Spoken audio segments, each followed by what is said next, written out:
孤木不成林，如今我们能重新换丝，离不开在座每一位的努力。我敬大家，来。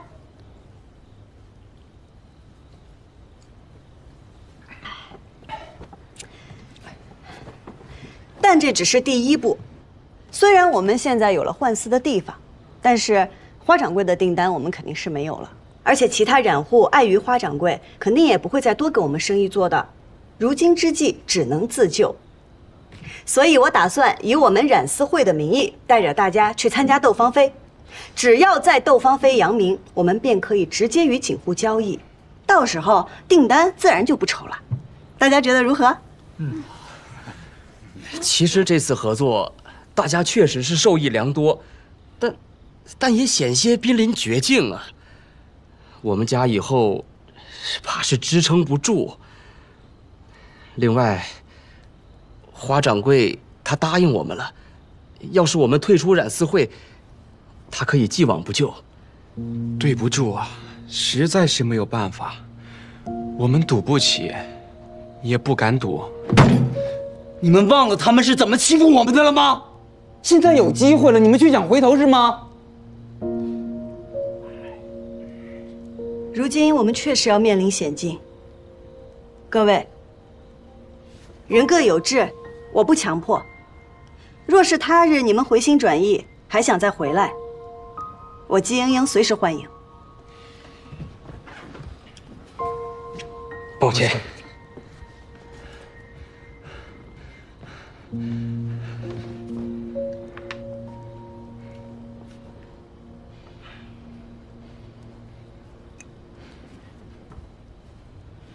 我阿娘说，此事确实惊险。 但人无信不立。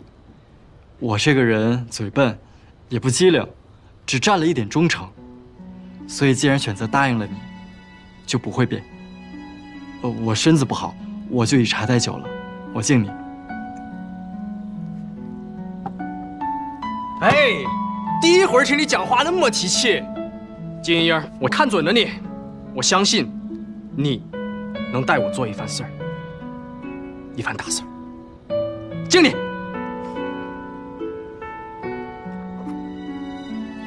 莹莹，我做不了我家的主，但我能以我自己的名义加入你们吗？虽然我可能帮不上什么忙，只要大家需要，我一定会努力的。好，那我们就一起赚钱，共度难关。好，好，干！来，再敬大家，喝，干！干！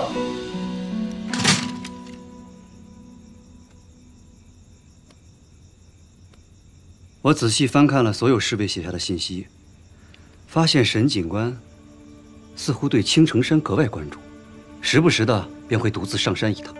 青城山啊，上面安排的暗卫来了吗？来了，个个都是功夫一流的高手。你让他们啊，先到山上去探查一番，如有异动，再来找我。好。杨警官，杨府派人给您捎个信儿，说这两天你不忙了，让你回府里看看。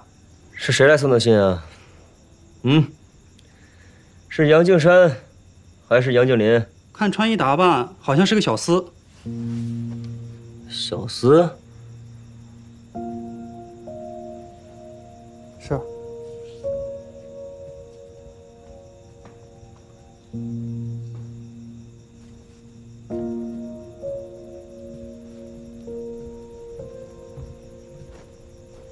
过几天就是雷祖祭了，锦王需要和警官一同上香祈福，你是逃不过的。依在下之见，倒不如回去联络一番。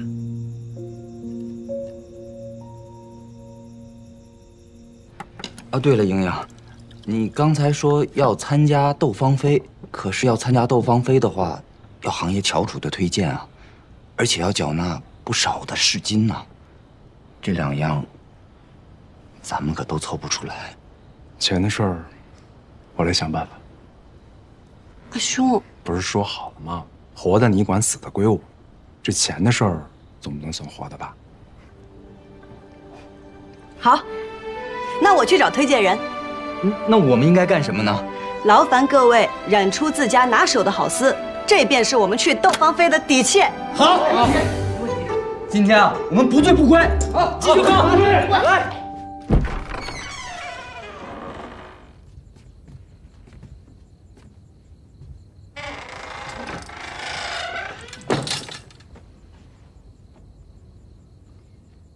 禀报主子，丝已经全部准备妥当，送丝的儿郎们全是我精心挑选的，现在就等着雷祖祭开始，保证万无一失。只是什么？只是近日里季家那小娘子格外的嚣张，她不仅找来国舅爷撑腰，还和新上任的警官勾勾搭搭。她从前未与人勾搭时，你拿住她了吗？我不要借口，我要的是蜀红丝。实在是这季莺莺诡计多端，主意多变，不好拿捏。万一她真的在1个月内还清了所有的债务，到时候想抓她的把柄，便没有这么容易。所以，民女还请主子指点一二。她多变，但身边总有不变的，以不变应万变便是。不变。民女明白了，多谢主子赐教。你有2只手，那就1只放在蜀红丝，1只放在雷祖祭。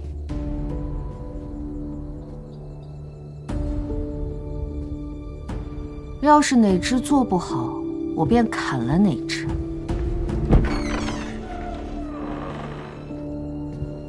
民女明白。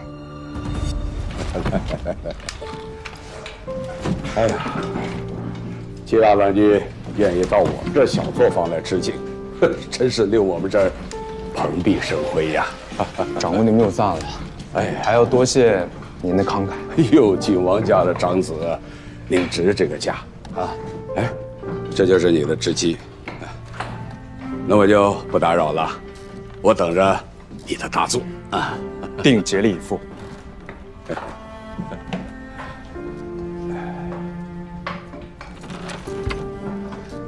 季大郎君不是向来觉得咱们小作坊织锦粗糙，怎么近日肯屈尊降贵了？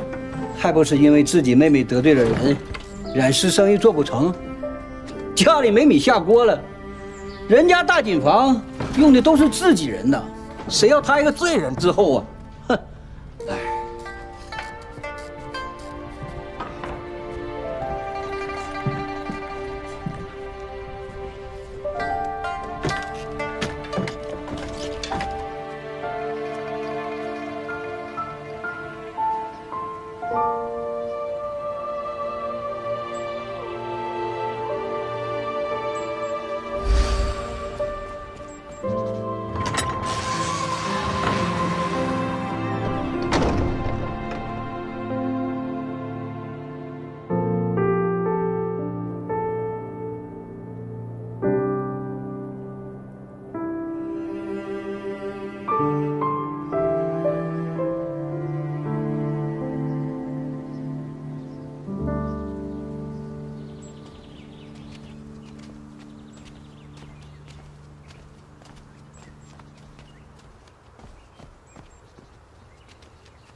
硕鼠，硕鼠，无食我黍。吱吱吱吱，硕鼠不偷粮，想偷师，季师傅可允。那可不行啊！我们季家这手艺可是不外传的。吱吱，求你了，阿姨。闲人免进，戚家谨防的规矩。谁说我是闲人？我能帮忙，阿姨，是不是？吱吱，帮忙帮忙，我看你就会帮倒忙，赶紧跟我回去。啊，我不，阿姨救命！听我吧，老爷子。赶紧跟我走。阿娘轻点，阿娘我的耳朵。说过多少次了，你是不要老往前。季家谨防严禁喧哗，严禁吵闹。季小娘子，季小娘子，您这边请。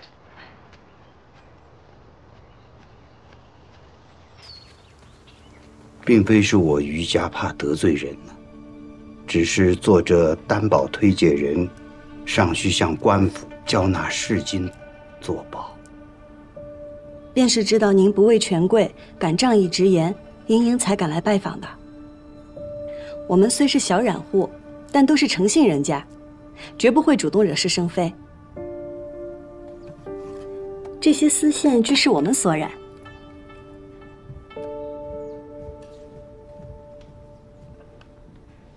您看看，可能卖得出去？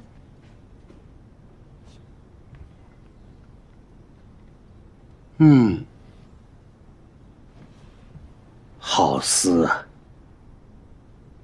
不过，好丝，它未必有好价格呀。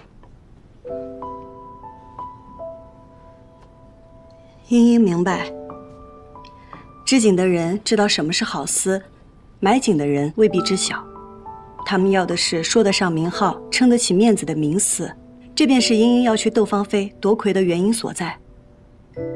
酒香也怕巷子深，还望于掌柜助英英一臂之力。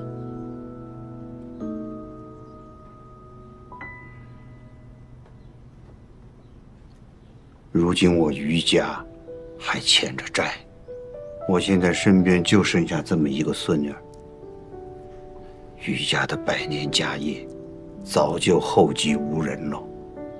我是有心支撑，可是毕竟孤掌难鸣。我说这些绝不是什么借口。我信您，您本可直接拒绝，却以英英坦诚实情，是对英英的诚挚。多谢，叨扰了，我去别处再问问。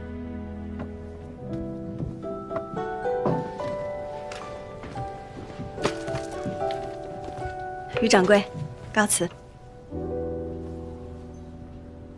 豆，于天豆，于风豆。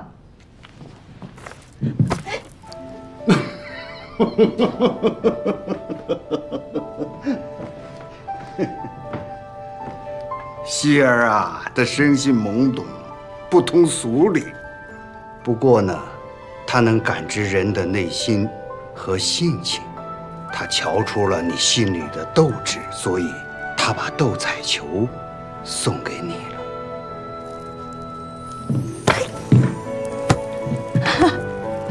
你也斗一把？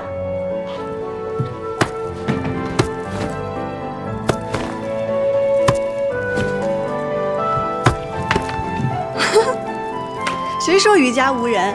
您斗得比我精彩，来日还想与您继续做生意呢。好，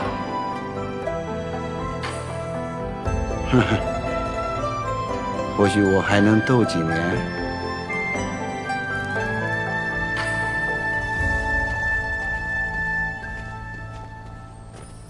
金娘子慢走。有了。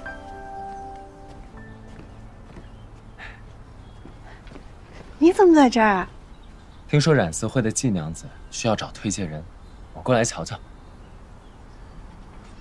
哎呀，城中大染户和花掌柜都抱团排挤我们染丝会，锦户又看不上我们小染坊。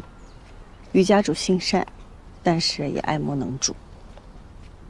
你忘了我姓什么了吗？这推荐人必须是各家家主，还要交纳不少的担保钱呢。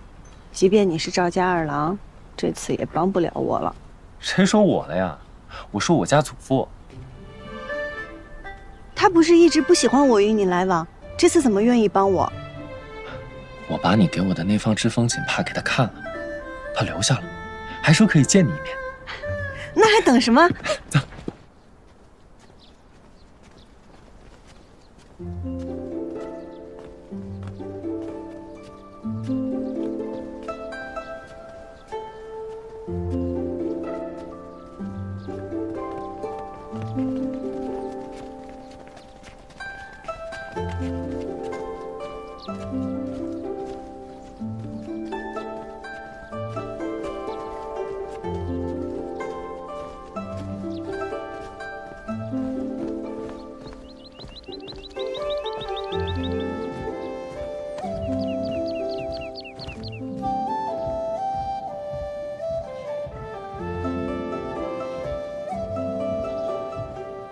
祖父，阿娘，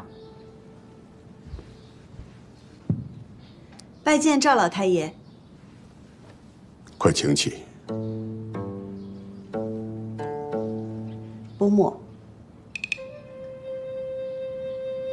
二郎，呆站着干什么？坐到阿娘这边来。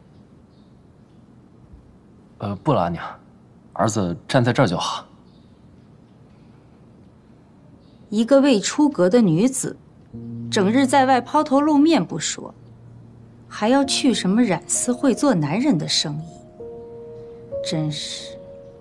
阿娘，赵伯母，英英认为生意不只是货币交换，这后宅之中出账雇佣也是生意，甚至男女嫁娶、儿孙赡养之事，也有人把它当做一门生意在经营，简直是一派胡言。你出去。无人耳目，还不快走！沈娘，你出去。是。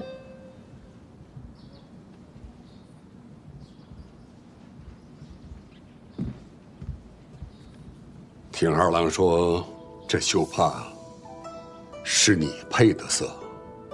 锦色一枝，但风流难支。而混色和冰脂可以让色彩产生明暗深浅的过渡，风便由此而来。混色和并织不难，难的是有一双观色入微的慧眼和精准取色造色的天赋。这一点像你阿爷。绣乃针刺，锦为梭织。这两者相差甚远，要将这图样转换到织机上，可不是件易事。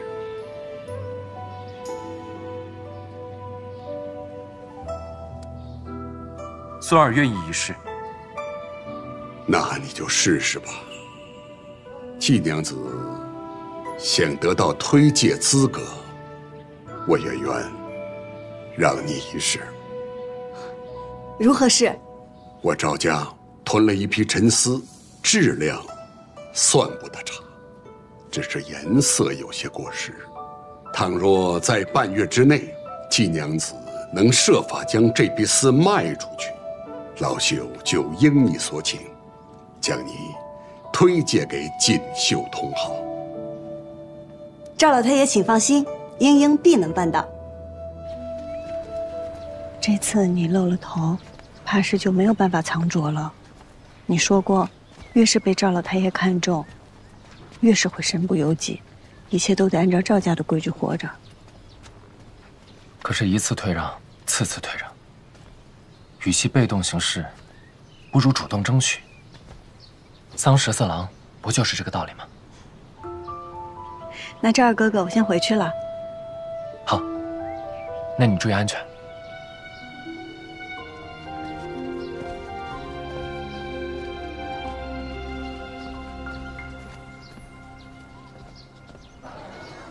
我看来赵家老太爷根本不是真心想帮你，他无非是想利用你，诓骗他的宝贝孙儿回去帮他织锦罢了。什么卖丝啊，他分明就是刁难。到时候卖不出，便是你无能，与他无关。他自是有他的私心，但他话既说了，我若能办到，他也无以反悔。我现在就是差个好主意。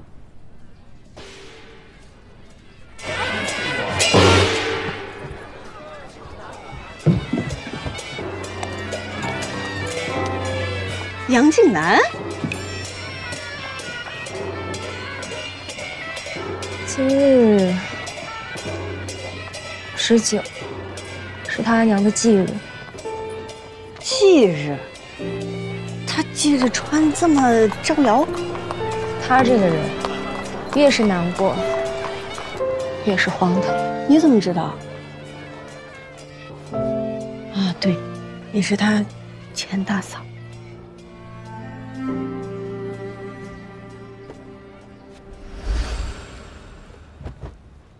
这犯什么错了？打架，谁赢了？我输过吗？你怎么进来的？跟长辈吵架，谁赢了？你说呢？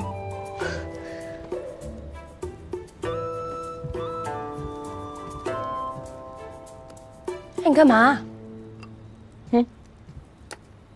这是贡品。贡品怎么了？供给死人吃有用吗？反正我阿娘又不供在这儿。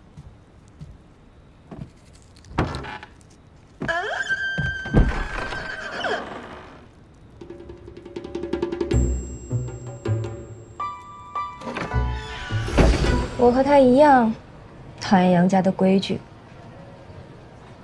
败坏杨家的名声。大哥，大哥，大嫂，诸位叔伯突然到访，所谓何事？不是你们让我们来的吗？谁叫你们来的？没有啊。这或许有误会。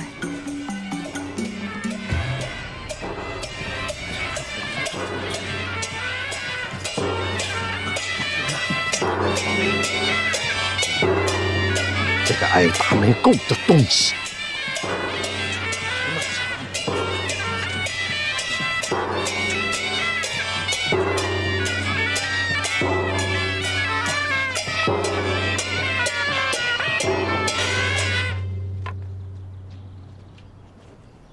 今日是我阿娘的忌日，我来给杨老爷送份大礼，请诸位做个见证。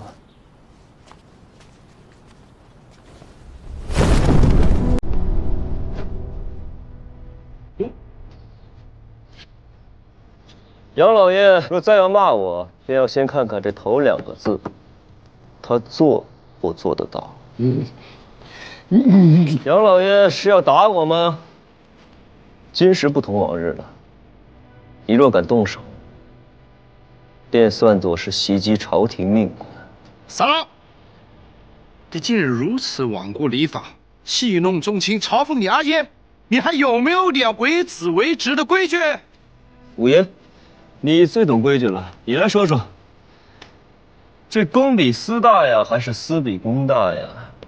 皇命和家规，到底哪个大？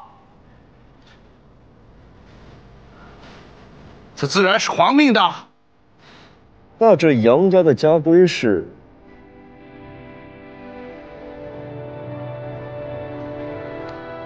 见过杨警官。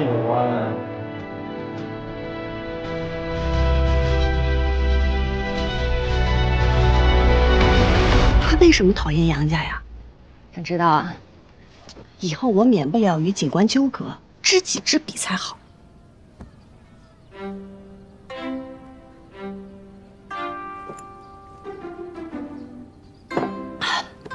说说呗。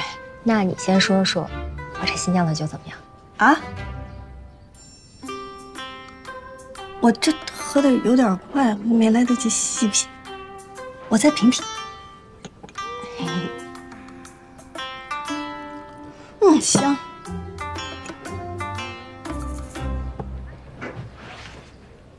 他阿娘是他阿爷最爱的女人，但是出身寒微，加上杨家当年生意惨淡，他阿爷便被宗亲逼着娶了大户人家的女子做夫人。他阿娘苦等5年，才被杨家抬着进门，做了妾。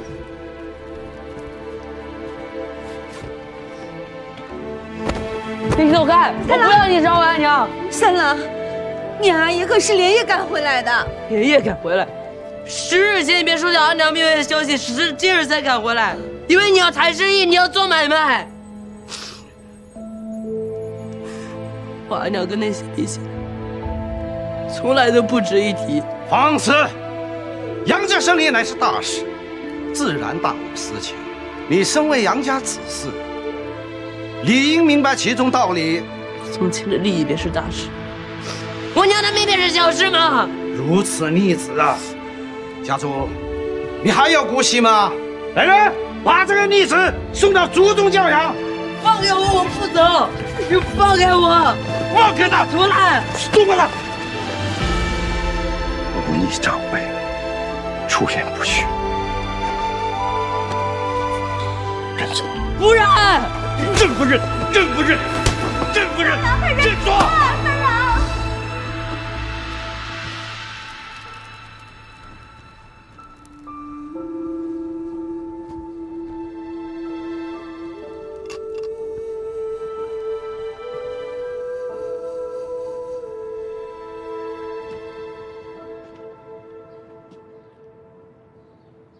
你阿娘要是知道你回来，一定很高兴。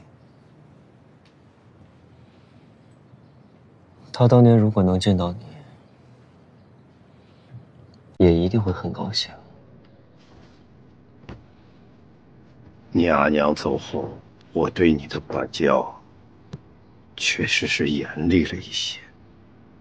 这么多年都过去了，你还记恨？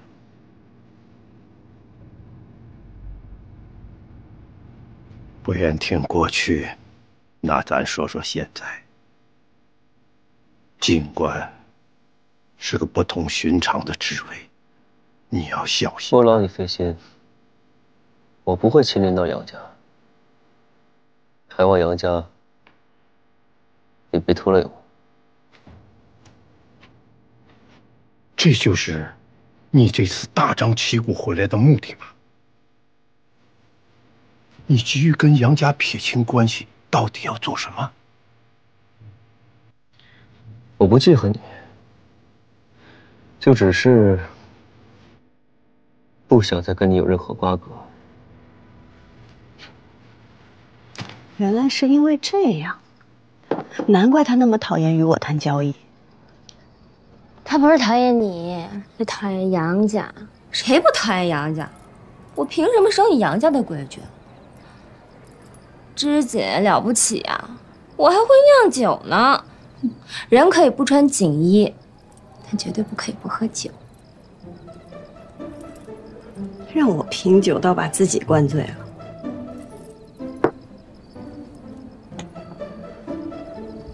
就不该跟你聊杨家的。你干嘛去啊？不许走！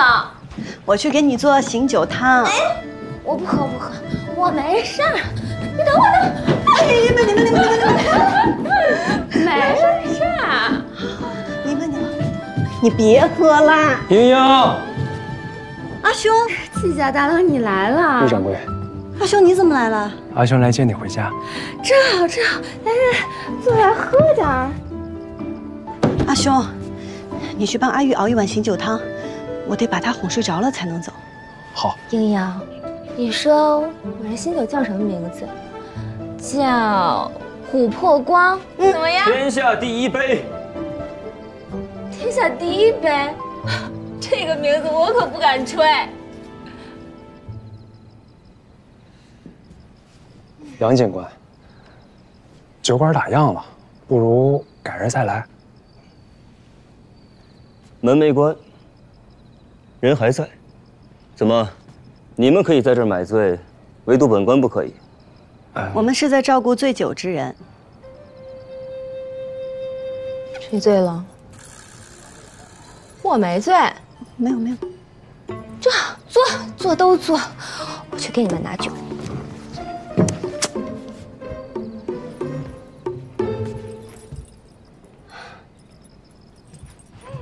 岳掌柜，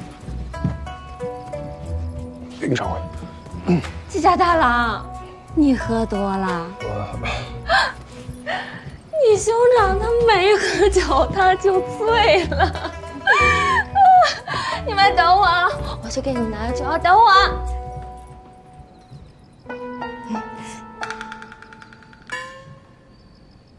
本官今夜心情不好，不如这样，咱们就当不认识，不计前尘，萍水相逢。坐下陪我喝上一杯，可好？好。那杨警官，顺便莽撞，怎敢与杨警官共饮，还请见谅。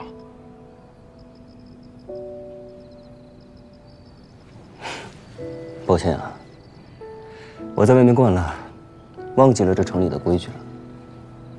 那这样吧，我拿些酒就走。走什么走呀？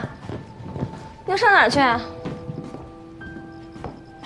她一个云烟未嫁的小娘子，确实不适合与你深夜独酌。但是我可以呀，谁还不是个江湖人呢？喝不喝？坐。喝你的江湖酒。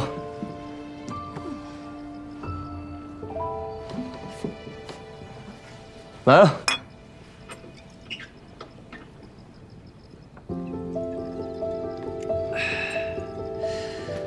阿姐可还记得当年在祠堂罚跪？不想记得。最好忘了。这么好喝的酒还堵不上你的嘴。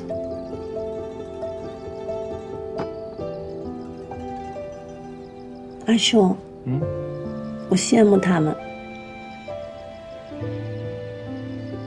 莹莹，我知道我是女子，我活在宜州城，我要讲道理、守规矩，不是想做什么就能做什么的。慢着点儿。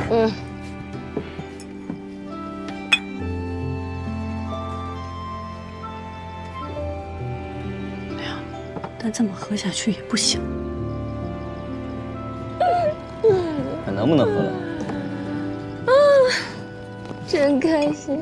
来，2壶酒，2壶汤，不许闻，不许碰，拿到哪壶是哪壶，全凭运气。你们敢不敢赌？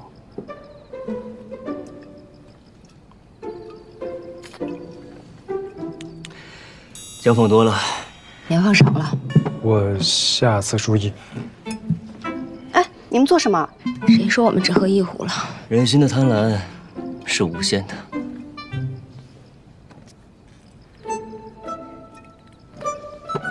怎么还是醒酒汤？店家的智慧也是无限的，不然怎么能保证你们一定喝到汤？洞察人心，故弄玄虚。奸商，故弄玄虚，洞察人心。阿兄，我想到把贝斯卖出去的法子了。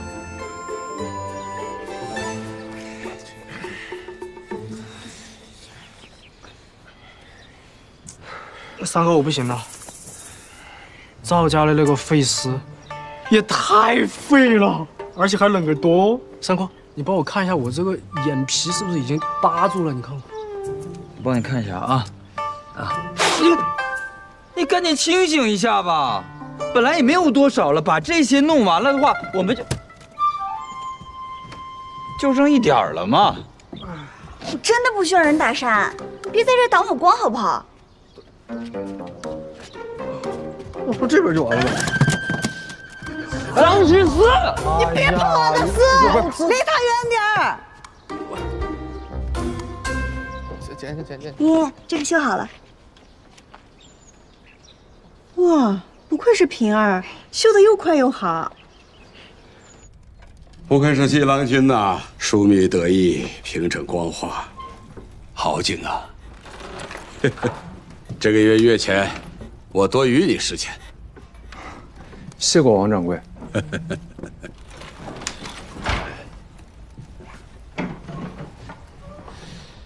不是，你这织的什么样子？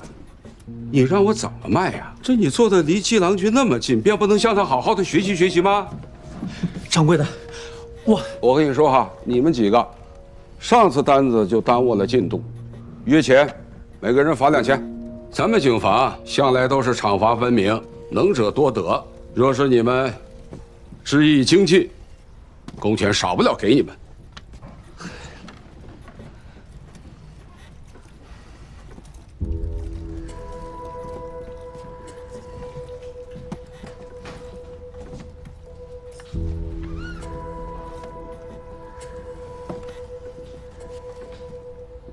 季郎君果然织得好啊！我们是应该好好向季郎君学学。对，待我织完这些，便交诸位。正义显摆！你没来之前，掌柜的也没嫌我织的糙。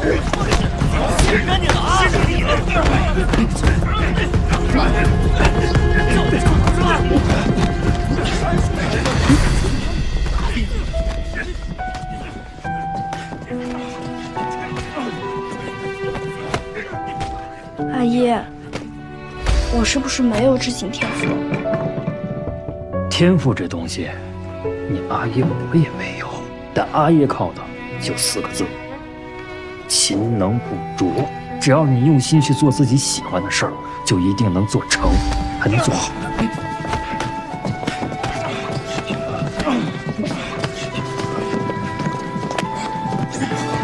七转，都干什么呢？啊，都干什么呢？都干什么呢？都干什么呢？啊，在寻衅滋事，便不要到我王家来做工了。去，回去都干活去。真是的，反了你们了。哎呦！哎，金郎君，来！哎呦，金郎君，你没事吧？喂，王掌柜，这台织机可否卖给我？他说阿爷当年用过的，我都想留份念想。这机子虽然是坏了，但是也不便宜呀。我定会凑足银钱，恳请王掌柜成全。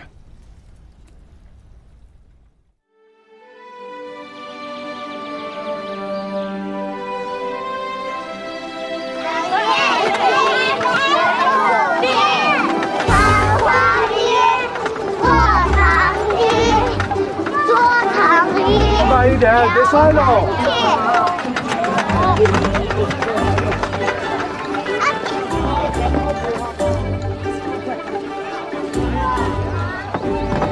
杨警官怎么还没来？马上就到祭祀的时辰了，过了时辰可是大忌。他要么有晚来的用意，要么有晚来的借口。你好像很了解他。知己知彼，百战不殆。哎，桑14郎呢？我让他去顾抬生意的梅子了，大家各司其职，他总得做点什么。照了就干什么？他在看你。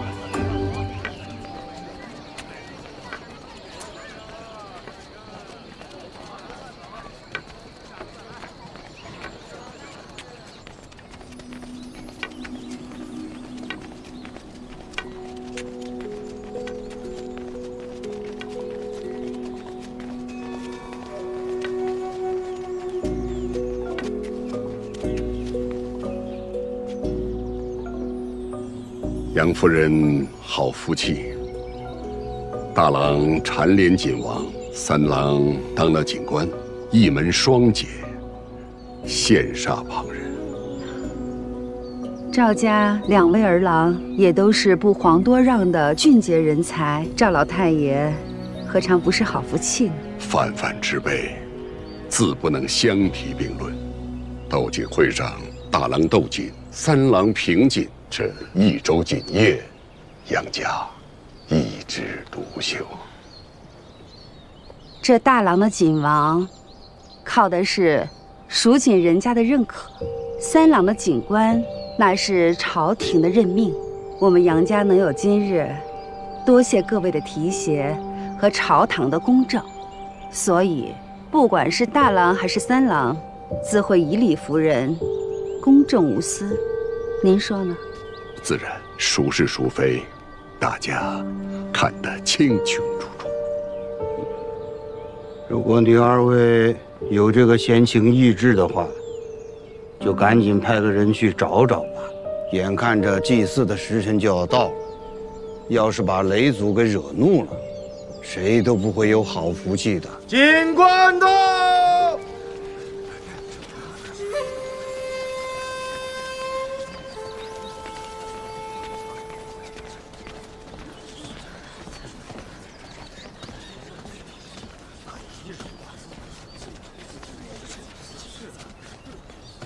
上头香这番大事为何要迟来？若误了时辰，乃是对雷祖的大不敬。你们杨家人就是这么对本警官说话的吗？是我对雷祖娘娘不敬啊，还是你对本官不敬？吉时到，恭送指使者捧盆捧金，警官警王万手尽心。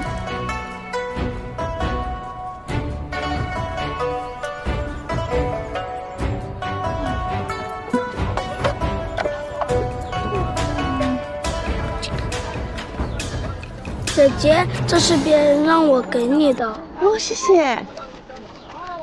不想你阿兄坐牢，就赶紧回家。莫迎面风过，跌进尘埃，却在这。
红色如日月。